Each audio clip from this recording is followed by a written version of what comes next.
Ladies and gentlemen, baada ya kifo chake aliyekuwa waziri mkuu nchini Kenya Raila Amolo Odinga kuaga dunia, tumeona ya kwamba kuna wasanii wengi sana ambao wametoa wimbo kumhusu yeye, kwa sababu alikuwa mtu mzuri ambaye alikuwa ni mtetezi wa haki, pia alikuwa anapigania maslahi ya wananchi. Kwa hivyo tumeona wasanii wengi wameweza kutoa nyimbo zao ambazo zinaonyesha ya kwamba Raila Amolo Odinga alikuwa kiongozi bora.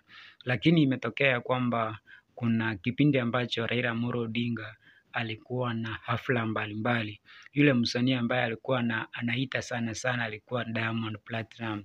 Nakumbuka ya kwamba miaka kama mitatu hivi ambayo imepita, tunaona ya kwamba akiwa na hafla kuu ya Azimio aliweza kumuita Diamond Platinum na kuperform, ambapo Diamond Platinum alipokea kitita cha pesa nyingi sana kutokana na warsha hiyo ambayo alikuwa ameperform. Lakini hadi sasa Diamond Platinum hakuna wimbo ambayo ametoa kumsifia kazi nzuri ambayo Raila Amolo Odinga alikuwa akishafanya. Watu wengi wanasema ya kwamba hii inaonyesha ya kwamba ni usaliti kwa Diamond Platinum kutotoa wimbo ambao unamhusu mazuri ya Raila Amolo Odinga. Lakini tumeona kwamba msanii kutoka nchi ya Tanzania Rayvanny, yeye ametoa wimbo kuonyesha kwamba baba alikuwa kiongozi bora na amekuwa akitetea maslahi ya watu wengi. Lakini hadi sasa Diamond Platinum hajaingia studioni na kutoa wimbo